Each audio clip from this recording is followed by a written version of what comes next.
Back to our YouTube channel medical and nurses hub. तो आज की क्लास है हमारी ग्रुप 5 का ही 18 फरवरी का क्वेश्चन पेपर आज हम यहाँ पे सॉल्व करने वाले हैं। पूरे के पूरे यहाँ पर 100 क्वेश्चन आते हैं आपको एग्जाम में, तो ये चीज़ आपको रिमाइंड रखनी है क्या पढ़ना है, कैसे पढ़ना है। तो सिलेबस आपका ऑलमोस्ट सेम है इस बार का भी, जो लोग 2026 में एग्ज़ाम देने वाले हैं। और आज है 31 दिसंबर, लास्ट डे है अपने नेक्स्ट ईयर के लिए। आप लोग जो भी इच्छाएं रखते हैं उनको, जो भी तैयारी आप कर रहे हैं उसको और ज़ोरों तोरों से है जो कंटिन्यू कीजिए, क्योंकि 2026 बहुत ही सुनहरा होने वाला है। बहुत सारी वैकेंसीज़ हैं एमपी में, तो ग्रुप 5 के अलावा है जो आपको, जो लोग एमएससी नर्सिंग कर चुके हैं उनके लिए भी बहुत ही बेस्ट अपॉर्चुनिटी है, तो वो लोग भी तैयार रहिए।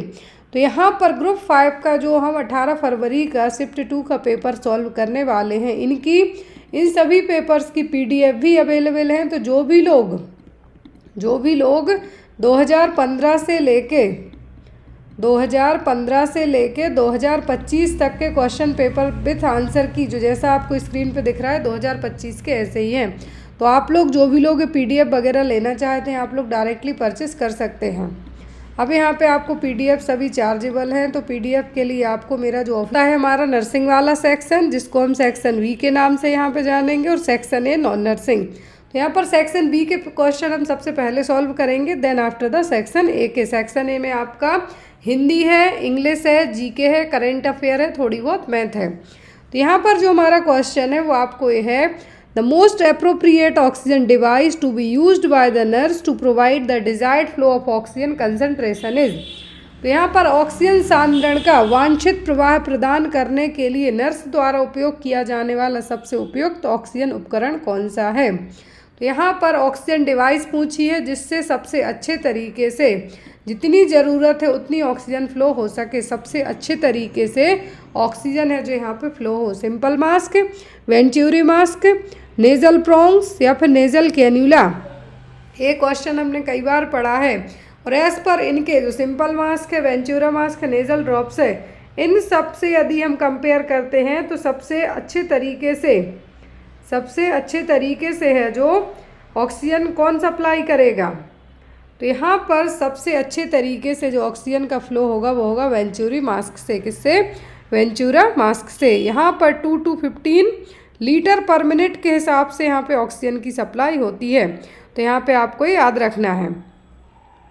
नेक्स्ट वन है, और जो भी लोग पीडीएफ लेंगे आपको एज पर जैसी स्क्रीन पर दिख रही हैं 2025 के पेपर की, ऐसे ही पीडीएफ आप जो भी लोग परचेस करते हैं उसमें भी आपको सेम ऐसी ही रहेंगी, विदाउट किसी मॉडिफिकेशन के, बिना किसी चेंजेस के। चाहे आप 2015 के पेपर लेंगे या 2025 के या 19 के, कोई से भी लेंगे, सब में सेम रहेगा।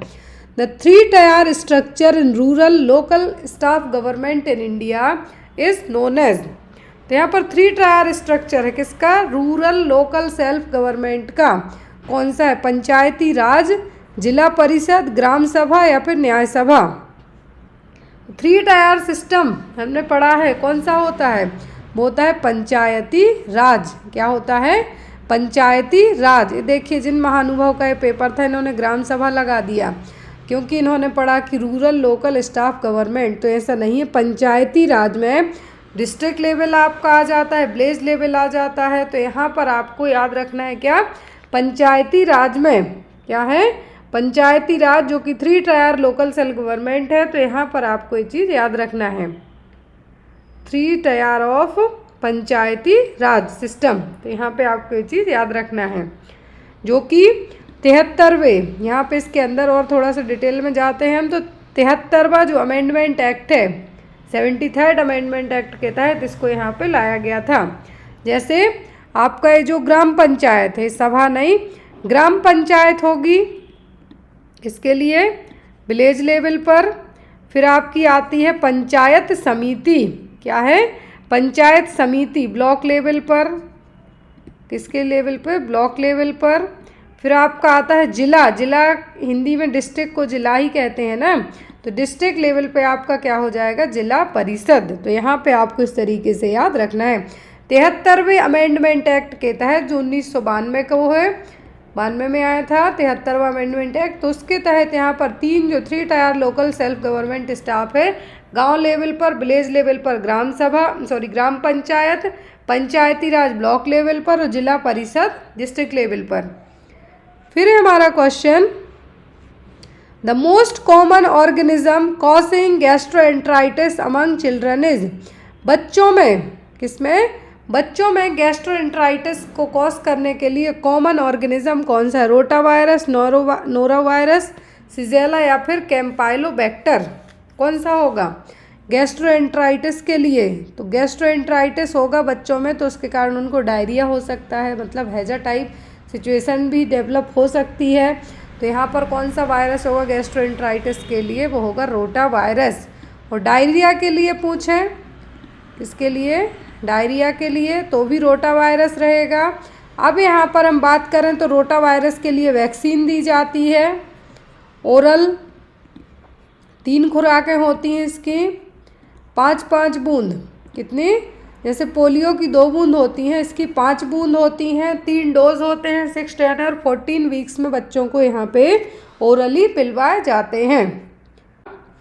Which among the following is used to disinfect the endoscopes? तो एंडोस्कोप को डिसइंफेक्ट करने के लिए किसका इस्तेमाल किया जाता है? एथिलीन ऑक्साइड, सेवलॉन 70% एथिलॉन या फिर ग्लूटाल्डिहाइड। हमने कई बार पढ़ा है जो भी एंडोस्कोप्स हैं, एंडोस्कोप्स ट्यूब्स हैं, उन सभी को 2% ग्लूटाल्डिहाइड से स्टरलाइज किया जाता है। याद रखिए कितना? 2% ग्लूटाल्डिहाइड। तो यहाँ पे आपका आंसर क्या होगा? ग्लूटाल्डिहाइड। फिर है हमारा question, the major language group in India is. Bharat में प्रमुख भाषा समूह कौन सा है? द्रविडियन, ऑस्ट्रो एशियाटिक, ताई कड़ाई या फिर इंडो आर्यन, कौन सी है? तो यहाँ पर सबसे बड़ा भारत में प्रमुख भाषा समूह कौन सा है? तो वो इंडो आर्यन। कौन सा? Indo Aryan. द्रविड़ नहीं है अभी, मतलब यहाँ पे मेजर लैंग्वेज ग्रुप की बात की गई है तो यहाँ पे नहीं है। Next one of the best approach to control bleeding in patient with epistaxis would be to. यहाँ पे हम इसको थोड़ा सा और जूम आउट करते हैं, may be it will be clear. Correct. तो यहाँ पर एपिस्टैक्सिस का मतलब होता है नाक से खून आना। नक्सीर मतलब होता है नोज ब्लीडिंग। नोज़ ब्लीडिंग के लिए यहाँ पर कंट्रोल करने का सबसे अच्छा प्रयास कौन सा होगा? Check the vitals, notify the surgeon, apply cold compress, bend the forehead forwards. अब यहाँ पर सबसे बेस्ट तरीका क्या होगा? नाक से खून आ रहा है तो उसको कंट्रोल करने के लिए। अब यहाँ पे वाइटल और नोटिफाई द सर्जन ये दोनों नहीं है। अब यहाँ पे आप लोग को लग रहा होगा कि यहाँ पे बेंड फॉरवर्ड होगा या फिर अप्लाई कोल्ड कंप्रेस, तो ये भी नहीं होगा।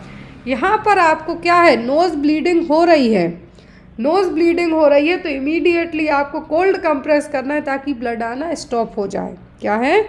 ब्लड आना स्टॉप हो जाए। जब ब्लड आप ठंडी से काई करेंगे तो क्या होगा? ब्लड आना वैसो कॉन्स्ट्रिक्शन होगा, ब्लड आना बंद होगा। देन आफ्टर आप क्या करेंगे? माथे को आगे की तरफ बेंड करके बैठने को कहेंगे, लेकिन नोज़ को क्लोज करके मुंह से सांस लेने के लिए। तो यहाँ पर सबसे फर्स्ट प्रायोरिटी, यदि क्योंकि यहाँ पर ये प्रायोरिटी बेस्ड क्वेश्चन है, तो यदि नाक से खून आ रहा है, एपिस्टैक्सिस का केस है, यदि आपके ऑप्शन में कोल्ड कंप्रेस नहीं होता तब आप बेंड द फोरहेड फॉरवर्ड कह सकते थे। Next one of the best approach utilised to reduce iatrogenic infection in a ward would be. iatrogenic infection को कम करने के लिए क्या है? कम करने के लिए उपयोग किए जाने वाले सबसे उच्चतम उपाय कौन से हैं? पहला ऑप्शन क्या है? Proper bagging of soiled linen used for clients in isolation, या फिर teaching hand hygiene to client, या फिर using the standard procedure during an intravenous solution, isolating the client with tuberculosis. यहाँ पर आप क्या करेंगे? तो यहाँ पे देखिए कौन सा इन्फेक्शन है यहाँ पर? iatrogenic infection. क्या है? iatrogenic इन्फेक्शन का मतलब होता है एक्वायर्ड इन्फेक्शन। क्या है? एक्वायर्ड इन्फेक्शन और हॉस्पिटल जनरेटेड इन्फेक्शन। तो iatrogenic इन्फेक्शन को कम करने के लिए सबसे पहली चीज़ होती है चेन ऑफ इन्फेक्शन है, उसको क्या करना है, ब्रेक करना है। और यहाँ पर चेन ऑफ इन्फेक्शन को ब्रेक करने की बात कौन सी की गई है, हैंड हाइजीन को मेंटेन करना। क्या है, हैंड हाइजीन को मेंटेन करना। Proper bagging of soil linen used for clients in isolation, ये भी नहीं होगा ना। यहाँ पर स्टैंडर्ड प्रिकॉशन होगा। यहाँ पर आपका सबसे बेस्ट क्या होगा कि जो हैंड हाइजीन है उसको मेंटेन करने के लिए सलाह दी जाएगी। Next one, the most appropriate example for pneumatic bone is. तो यहाँ पर न्यूमेटिक बोन कौन सी है, ऑक्सीपिटल, फीमर, क्लेविकल या फिर मैक्सिला। कौन सी बोन है जो क्या है यहाँ पर न्यूमेटिक बोन। तो न्यूमेटिक बोन्स कौन सी होगी यहाँ पर, तो वो होगी हमारी मैक्सिला। कौन सी, मैक्सिला। न्यूमेटिक बोन का मतलब होता है हॉलो बोन्स, जिसमें क्या होते हैं, एयर सैक्स वगैरह रहेंगे। क्या है, एयर सैक्स रहेंगे, जैसे कि लाइक हमारे साइनस हो गए, क्या हो गए, साइनस वाला एरिया होगा। तो यहाँ पर ये आपके क्या हो जाएंगे, आपकी बोन्स हो जाएंगी।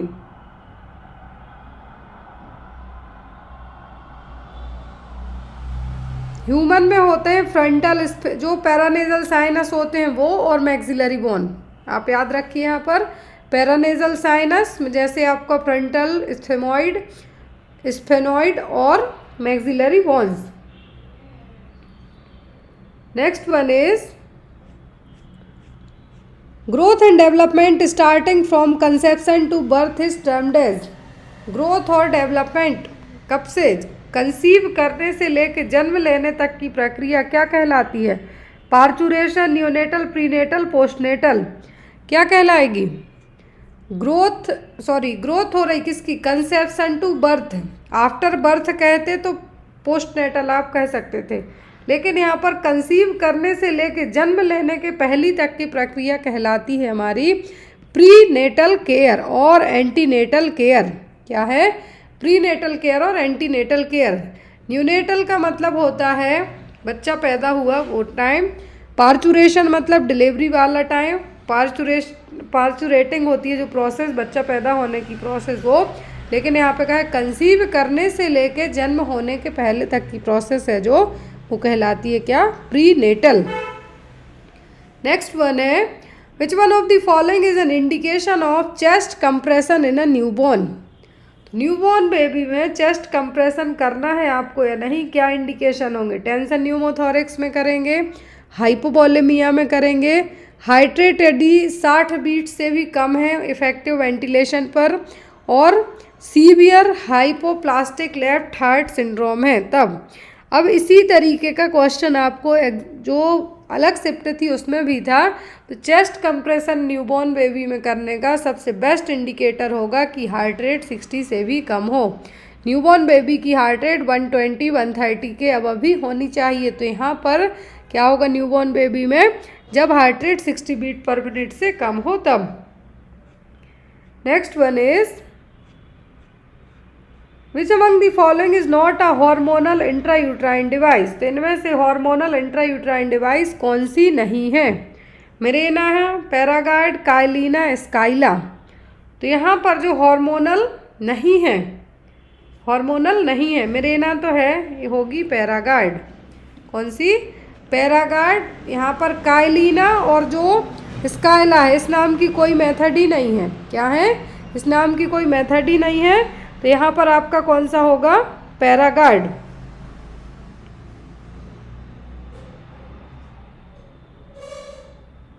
तो यहाँ पर आपका आंसर क्या होगा, पैरागार्ड।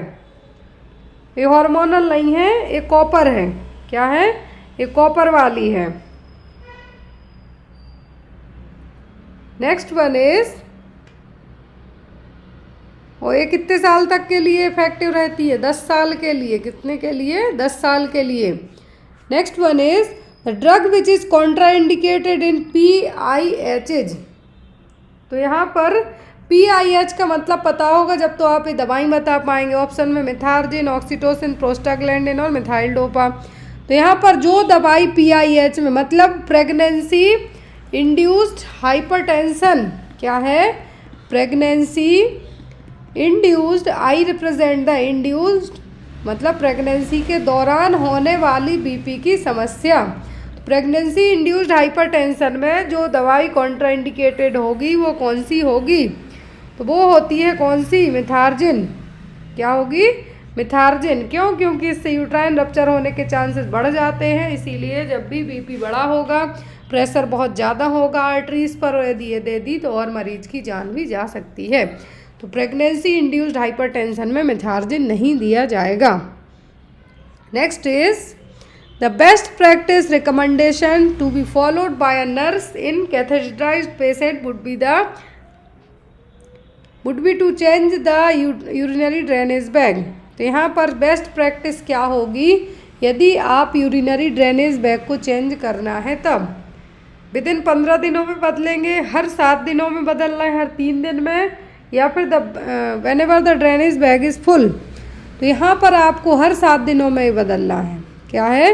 Every 7 days. एवरी 7 डेज इसलिए यहाँ पर कि सबसे बेस्ट प्रैक्टिस पूछा है।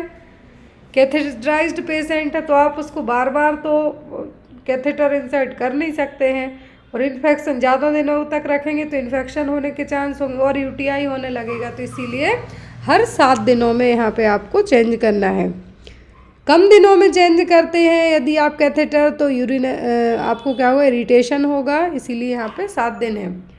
Next one, which position is given to the women when fetal movement decrease. यदि भ्रूण की हलचल कम हो जाती है तो महिलाओं को कौन सी पोजीशन दी जाती है?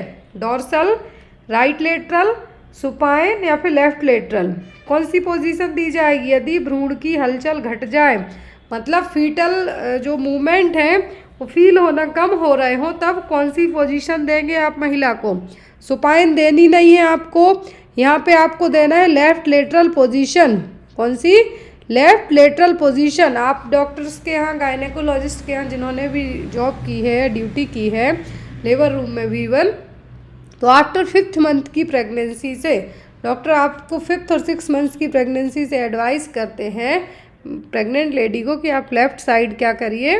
लेटिए, राइट में मत ना, straight.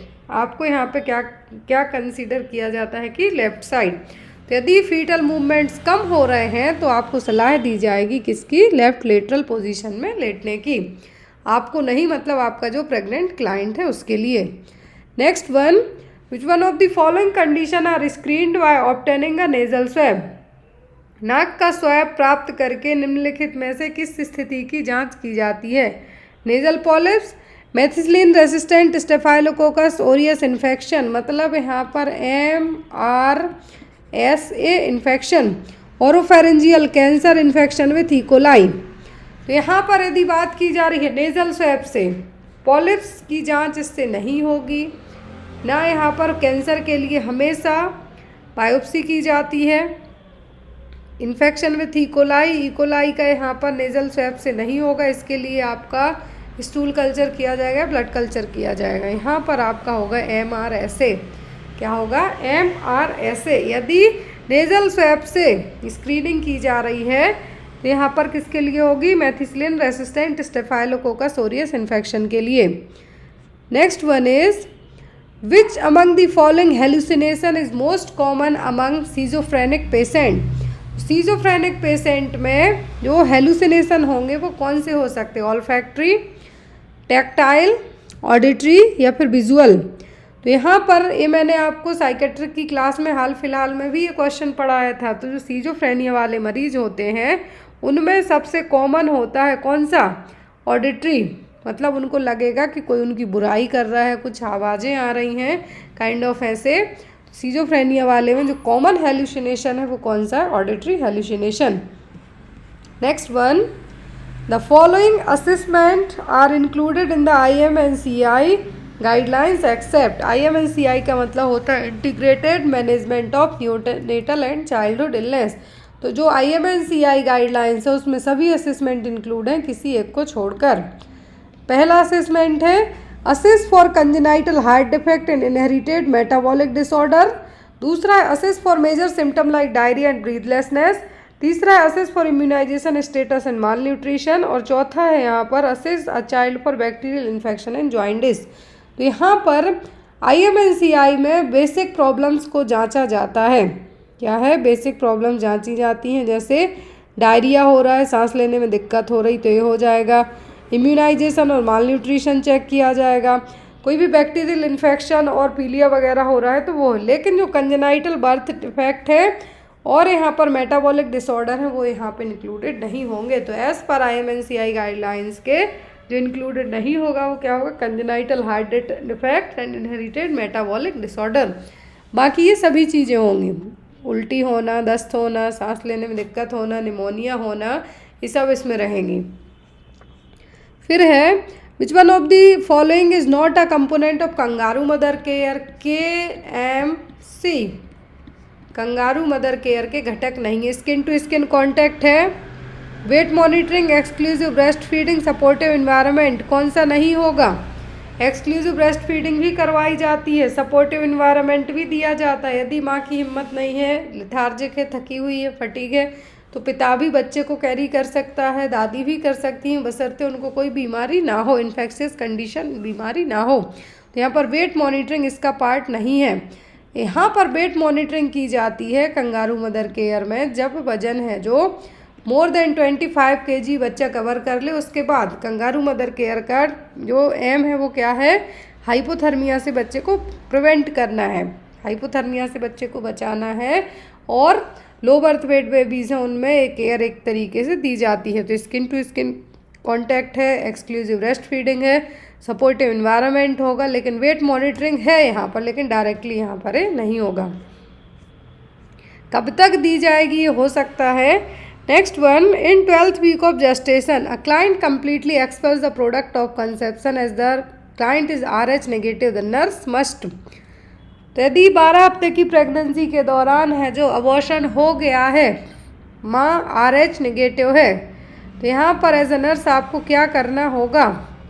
Make sure that the client does not receive RHO-GAM since the gestation was only 12 week, not give RHO-GAM since it is not used within the birth of stillborn, या फिर administer RHO-GAM within 72 hours, make certain she receives RHO-GAM on her first antenatal visit।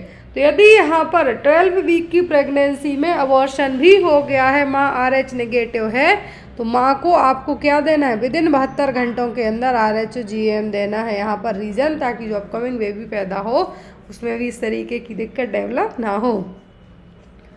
Next one, protein constitute how many % of body weight in adult? तो protein कितने % wait बनाने में help करता है? 30, 20, 25 या फिर 10? तो यहाँ पर कितना होता है? 20%। कितना? 20%। वयस्कों में प्रोटीन शरीर के भार का 20% होता है। नेक्स्ट है द वर्ड गोत्र रिफर्स टू। तो गोत्र का मतलब क्या है? धर्म, सिबलिंग, कक्षा या वंश। तो गोत्र का मतलब होता है वंश, कि आप किस वंश से बिलोंग करते हैं।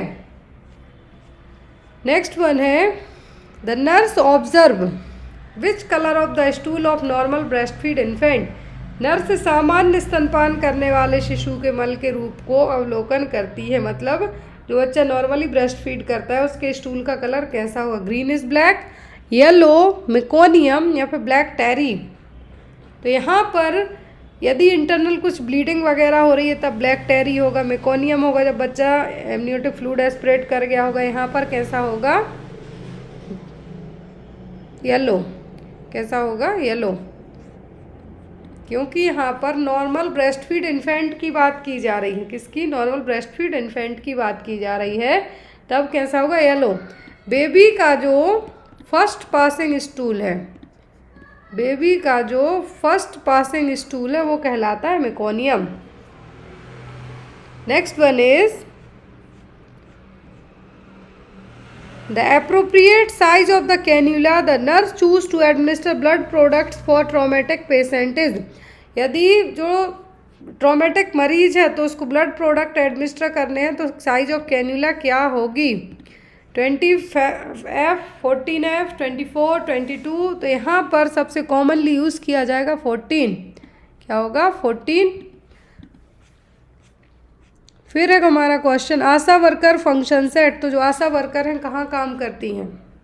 गांव में, जिला स्तर पर, सामुदायिक स्तर पर या फिर पीएससी में। तो एक आशा वर्कर अपॉइंट की जाती है 1000 जनता में, कहाँ पर? गांव में।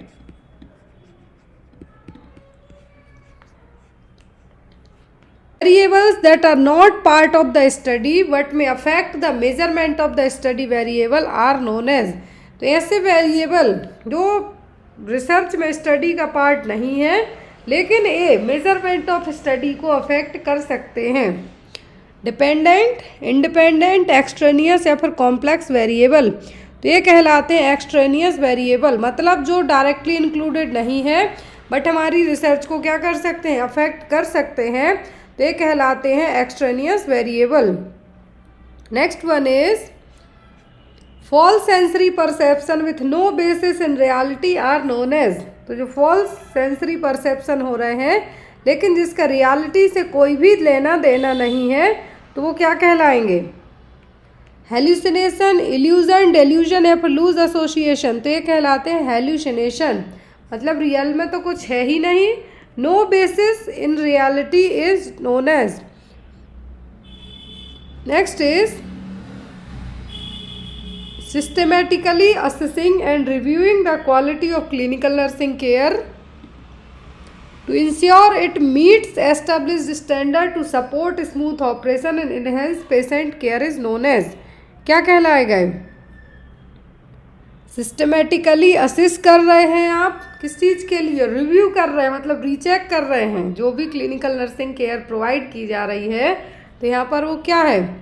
इन्वेंट्री, क्वालिटी अप्रेजल, इवाल्यूएशन या फिर केयर ऑडिट। ये कहलाता है केयर ऑडिट, क्योंकि यहाँ पर आप किस तरीके से केयर कर रहे हैं और उसका रिजल्ट क्या निकल के आता है वही यहाँ पे पूछा गया है। तो क्या है? Care audit. Next one, the proponent of the drive theory of motivation is, मतलब जो मोटिवेशन की थ्योरी दी है वो किसने दी है? David McClelland, BF Skinner, Clark Hull या फिर विक्टर रूम। तो ये थ्योरी दी है किसने? क्लार्क हल ने। किसने दी है? क्लार्क हल ने। Theory, drive theory of motivation. Next one is a nurse working at the radiotherapy unit must recognize the 3 primary factors in radiation protection. Which of the following does not belong to these 3 factors? तो यहाँ पर as a nurse यदि आप radiotherapy department में, unit में काम करते हैं तो आपको प्राइमरी फैक्टर पता होंगे कि रेडिएशन से प्रोटेक्ट करेंगे, लेकिन किसी एक को छोड़कर। सोर्स, सील्डिंग, टाइम या फिर डिस्टेंस। तो यहाँ पर सोर्स, सील्डिंग, टाइम, डिस्टेंस। तो कौन सा यहाँ पर नहीं होगा? तो वो होगा सोर्स। क्या होगा? सोर्स, क्योंकि आपको पता है कि यहाँ पर रेडियो एक्टिव है जो पदार्थ प्रेजेंट है, निकल रहे। सील्डिंग होनी चाहिए, परिरक्षण मतलब आपको कवर करना है कितने टाइम के लिए है, और डिस्टेंस कितना मेंटेन करना है। तो यहाँ पे आपका आंसर क्या होगा? Source. Next one, which is the type of physical restraint in which the client is confined alone in a room they cannot leave।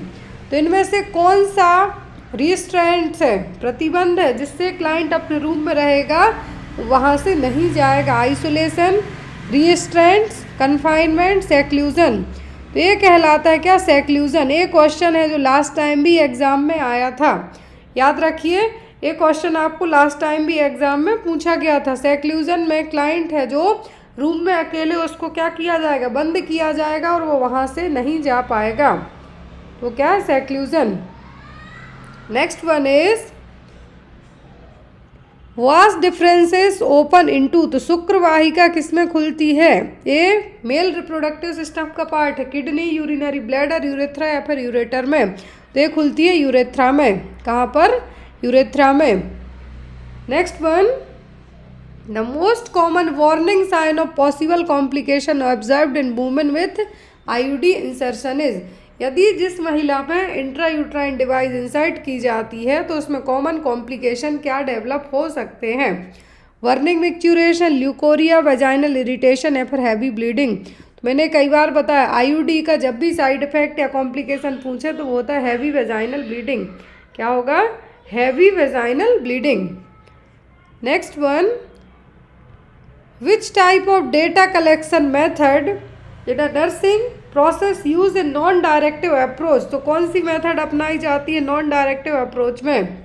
Interview, observation, physical examination या फिर पाल्पेशन। तो इनडायरेक्टिव में क्या होगी? इंटरव्यू। क्या होगी? इंटरव्यू। इंटरव्यू मेथड यहाँ पे indirective approach sorry non directive approach में कंसीडर की जाएगी। Next one, the most appropriate part of the eye the nurse should instil the eye drop is, तो आँखों के किस पार्ट में आई ड्रॉप डाली जाती है? Into the sclera of the I, into the outer canthus, into the lower canthus या फिर इंटू द इनर कैंथस। तो यहाँ पर हमेशा आई ड्रॉप के लिए आपको पूछा जाए तो यहाँ पर लोअर कंजक्टिवल सैक में है जो आई ड्रॉप डाली जाती है। कहाँ पर? लोअर कंजक्टिवल सैक में। Next one, the molecule which plays a key role in the metabolism of all macronutrients is, तो यहाँ पर कौन से मॉलिक्यूल क्या है? यहाँ पर कौन से मॉलिक्यूल हैं जो मैक्रोन्यूट्रिएंट्स को मेटाबोलाइज करने में हेल्प करते हैं? Pyruvate dehydrogenase, amino transferase, acetyl coenzyme या फिर पायरूवेट कार्बोक्सिलेज। तो ये यहाँ पर एक नया क्वेश्चन था और यहाँ पर है एसिटाइल कोएंजाइम। क्या है? Acetyl coenzyme. ऑल मैक्रोन्यूट्रिएंट्स को, एक होते हैं माइक्रोन्यूट्रिएंट्स, एक होते हैं मैक्रोन्यूट्रिएंट्स। तो मैक्रोन्यूट्रिएंट्स को मेटाबोलाइज करने में एसिटाइल कोएंजाइम है जो हेल्पफुल रहेंगे।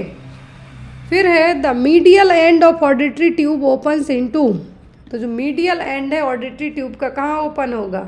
नेजोफेरिंग्स, लैरिंगोफेरिंग, ओरोफेरिंग्स या फिर लैरिंग्स में। तो ये ओपन होता है कहाँ पर? नेजोफेरिंग्स में। यहाँ पर आपकी जो श्रवण नली का मध्य सिरा किस में खुलता है? तो ये खुलता है नेजोफेरिंग्स में। नेक्स्ट वन, यूजेनिक्स मीन्स, ये हमने जेनेटिक्स में ही पढ़ा था। यूजेनाइक या फिर यूजेनिक्स का मतलब क्या है? Improvement of genetic endowment, genetic preventive measure, improvement of environment या फिर जेनेटिक काउंसलिंग। तो ये कहलाता है जेनेटिक अनुवांशिक बंदोबस्ती में सुधार। क्या है? इम्प्रूवमेंट ऑफ जेनेटिक एंडाउनमेंट में यहाँ पर आपका आंसर होगा यूजेनेसिक्स। एक होता है यूजेनिक्स, एक होता है यूजेनेसिक्स। तो यहाँ पर क्या है हमारा? यूजेनिक। तो इसका मतलब क्या है हमारा? अनुवांशिकी बंदोबस्ती में सुधार।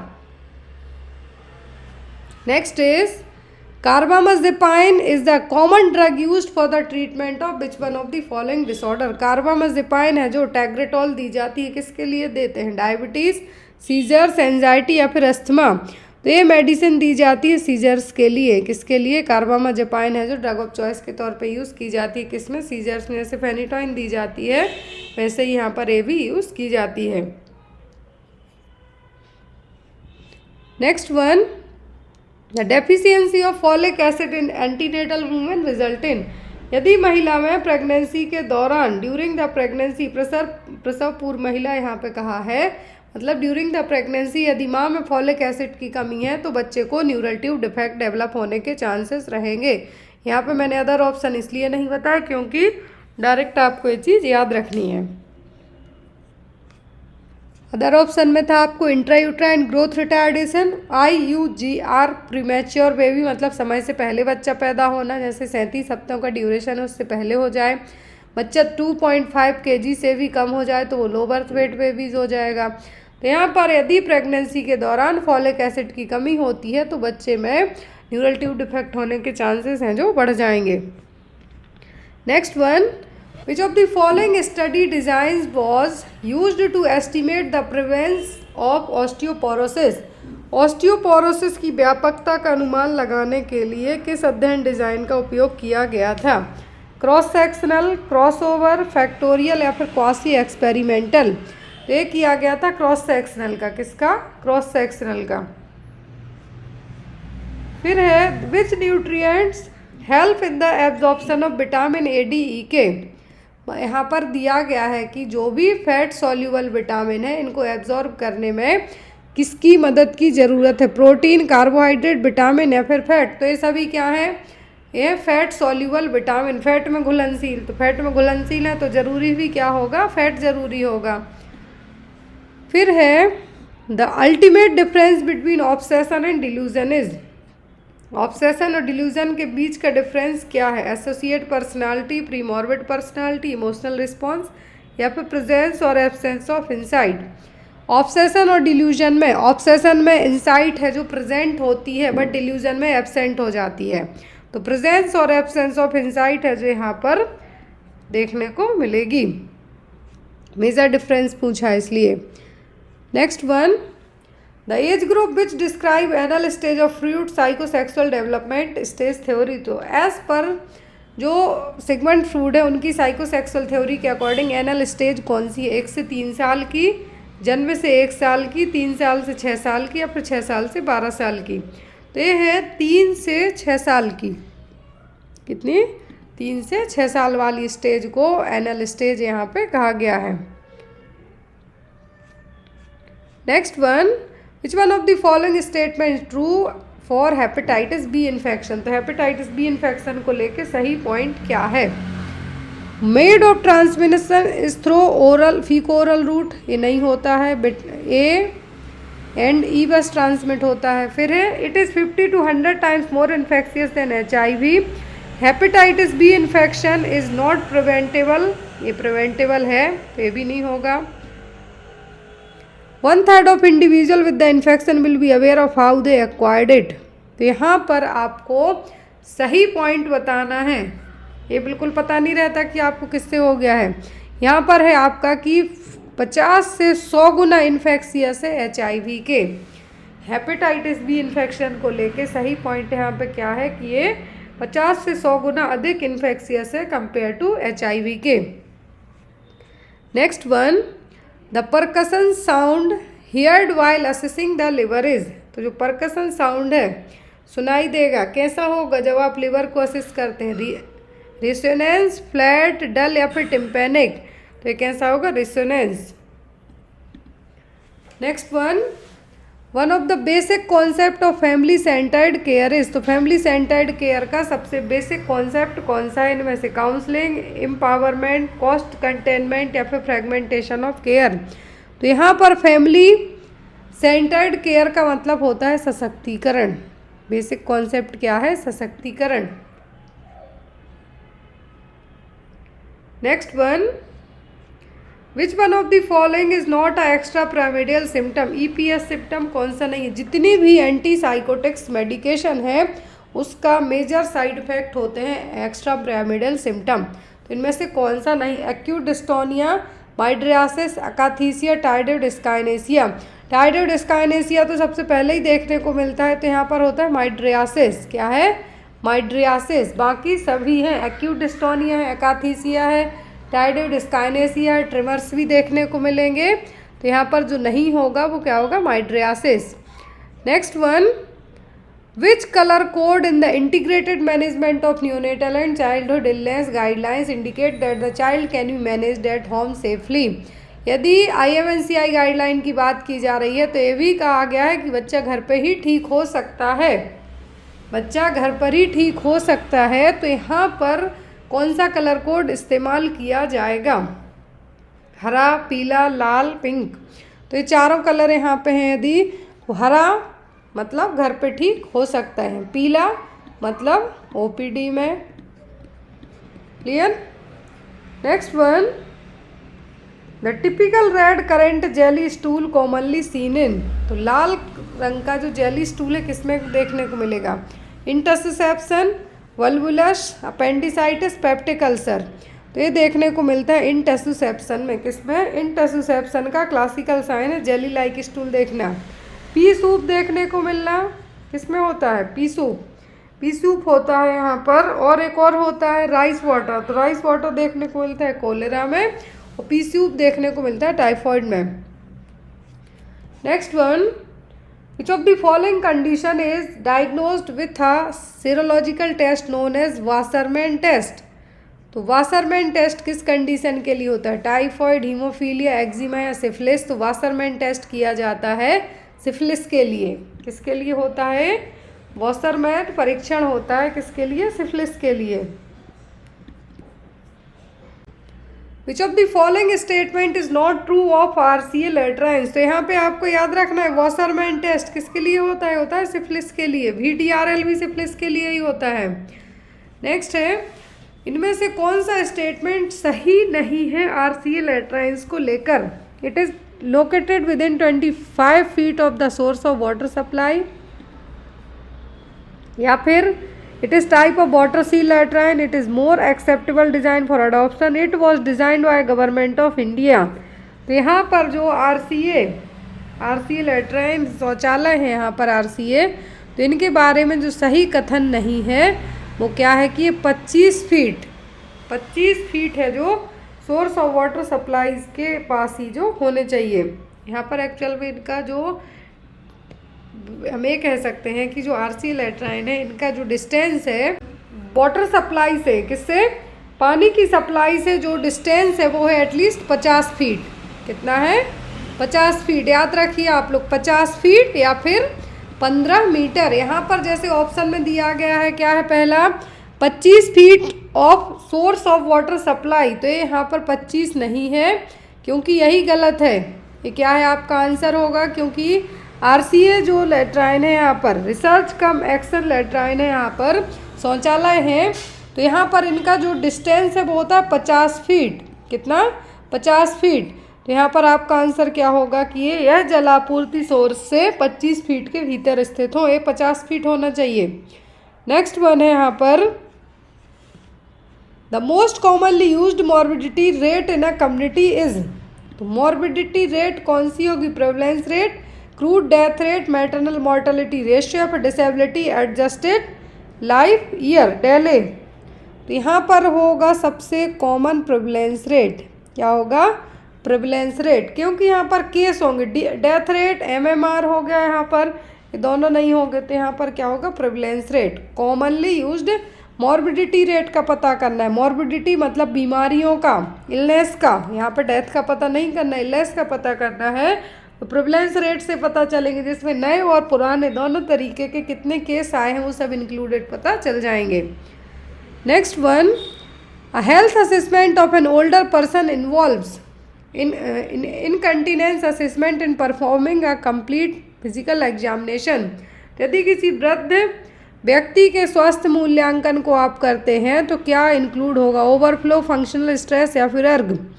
तो यहाँ पर क्या होगा आपका आंसर, वो होगा फंक्शनल। क्या होगा, जो इनकॉन्टिनेंस है वो क्या होगा, functional. Next one, what is a teratogen. Teratogen का मतलब क्या है, type of congenital deformity, a layer of the embryo stage of development, harmful agent which can cause a birth defect. तो यहाँ पर ये होते हैं टेराटोजेनिक इफेक्ट।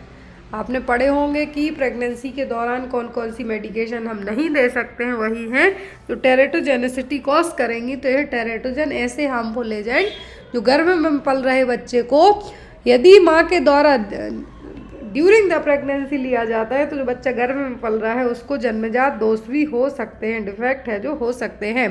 तो यहाँ पर ये क्या होगा, ये एक हार्मफुल एजेंट है जो कि बर्थ डिफेक्ट कॉज कर सकता है। क्लियर। फिर है which one of the following is not a component of universal precaution. तो यूनिवर्सल प्रिकॉशन का घटक कौन सा नहीं है, biomedical waste management, hand hygiene, use of personal protective equipment और आइसोलेशन। कौन सा नहीं है, तो वो होगा आइसोलेशन। BMW मैनेजमेंट है, हैंड हाइजीन है, पर्सनल PPE किट को यूज़ करना है। तो जो मेन कंपोनेंट नहीं है यूनिवर्सल प्रिकॉशन का वो क्या है, isolation. Next one is prevention of relapses of mental health condition is an example of which level of prevention. Mental health condition को और ज़्यादा बिगड़ने से रोकना है तो वो कौन सी कंडीशन है, सॉरी कौन सी प्रिवेंशन है, प्राइमरी, सेकेंडरी, टर्सरी या प्रीमोडियल। तो ये कहलाएगी टर्सरी। टर्सरी मैंने क्यों कहा, क्योंकि देखो यहाँ पे क्या है, रिलैप्स होने से बचाना है और ज़्यादा वस्ट आउट होने से रोकना है। मतलब यहाँ पर प्राइमरी में क्या करते हैं, प्रिवेंट करना, होने ही नहीं देना। दूसरी में डायग्नोस हो गया, ट्रीटमेंट हो गया। तीसरी में क्या होगा, और ज़्यादा कॉम्प्लिकेशन होने से बचाना है।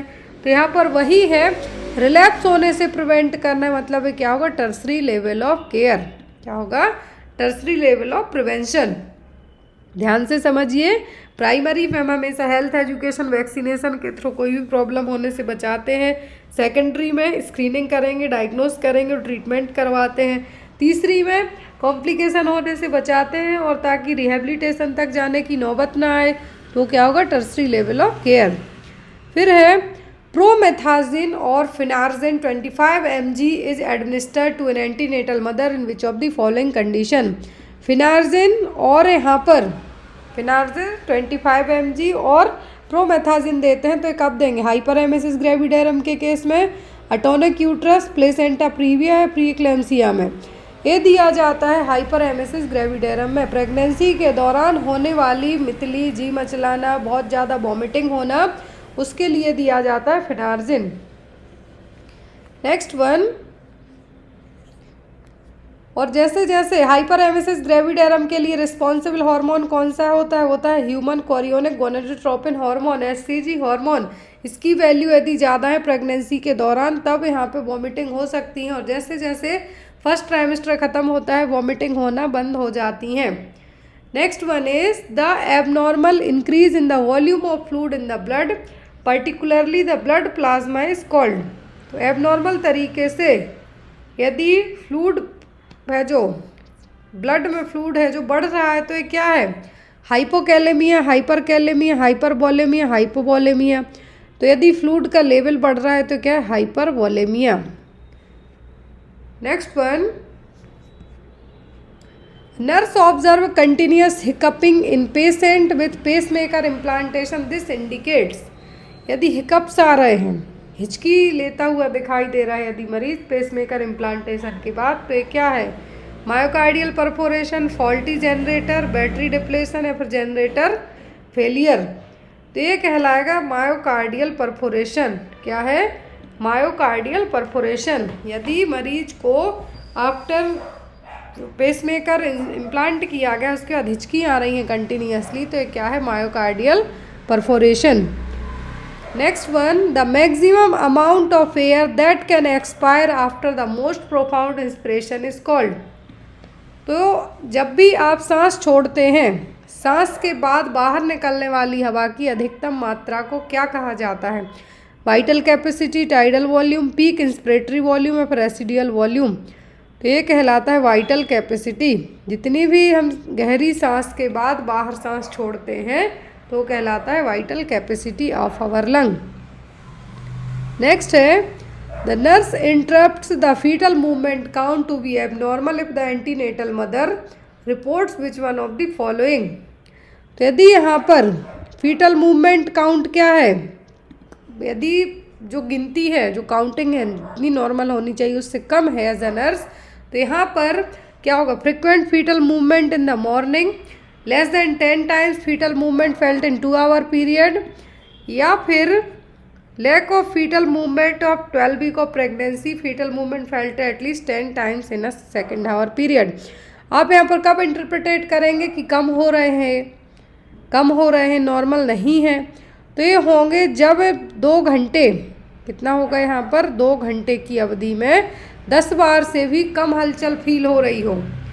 बहुत ज़्यादा हो रहे हो सुबह, ये नॉर्मल है, लेकिन 12 वीक की प्रेगनेंसी में तो होते ही नहीं है, 20 वीक में फील होते हैं, तो ये भी नहीं आपका होगा। फिर foetal movement felt at least 10 times in a 2 hour, ये सही है, मतलब सही हो रहा है। लेकिन यदि 2 घंटे की अवधि में 10 बार से भी फीटल मूवमेंट फील नहीं हो रहे हैं, मतलब ये क्या है, एबनॉर्मल है। Next one, the normal lab value of serum creatinine in the body range from. तो नॉर्मल सीरम क्रेटिनिन वैल्यू होती है हमारे शरीर की 0.5 to 1.2, क्या है यहाँ पर, 0.5 to 1.2 mg per dl, 0.5 to 1.2 mg per dl। Next one, Parkinson's disease is a disorder of the central nervous system. तो पर्किंसंस कैसी, autoimmune, inflammatory, degenerative, infectious. तो ये क्या है, ये डिजनरेटिव। क्या है, डिजनरेटिव, उम्र बढ़ने के साथ ही ये होती है। Next one, which one of the following is the hypoglycaemic agent, glucose, quinine, dextrose, insulin. तो हाइपोग्लाइसेमिक एजेंट यहाँ पर एक ही है और वो है क्या है, इंसुलिन। फिर है हमारा question, one of the technique for controlling budgetary performances. तो बजट परफॉर्मेंस को कंट्रोल करने की टेक्निक क्या है, profit and loss analysis, forecasted expenditure, variance analysis, cost ratio analysis. तो ये है वेरिएंस एनालिसिस। क्या है, variance analysis. Next one, which days a women likely to ovulate if a typical 28 days menstrual cycle. तो ये तो हमने कई बार पढ़ा है, यदि 28 दिनों की मेंस्ट्रुअल साइकिल है तो 14वें दिन, कितना, 14वें दिन है जो ओव्यूलेशन होगा, डिम्बोसर मतलब एग रिलीज होगा। यदि 28 दिन की मेंस्ट्रुअल साइकिल, एक टिपिकल मेंस्ट्रुअल साइकिल है, किसी में 35 दिन होती है, किसी में 40 होती है, बट जो है एज पर एक्चुअल और नॉर्मल कंसीडर होती है वो होती है 28 दिन। तो 28 दिन में कौन सा दिन होगा, 14वां दिन। Next one, result if you fail to reject the null hypothesis when the null hypothesis is false. तो क्या, मेजरमेंट एरर है, सैम्पलिंग एरर है, टाइप 2 एरर है, टाइप 1 एरर है। ये कहलाएगा टाइप 2 एरर। तो ये तो रिसर्च के क्वेश्चन है, इनको आपको थोड़ा सा डिटेल में पढ़ा दूंगी मैं 1 या 2 क्लास में, तो पूरे आपके कवर हो जाएंगे। बट आपको इनके जो भी ऑप्शन है इनकी थोड़ी थोड़ी थ्योरी है जो ज़रूर पढ़ लेना है। Next one, benzodiazepine a drug most commonly used in which one of the following condition. तो बेंजोडाइज़ेपाइन किस में यूज़ होती है, ये होती है एंजाइटी के लिए। याद रखें, बेंजोडाइज़ेपाइन यूज़ होती है एंजाइटी के लिए। ऑप्शन में था डिप्रेशन, मैनिया, मूड डिसऑर्डर और anxiety. Next one, which of the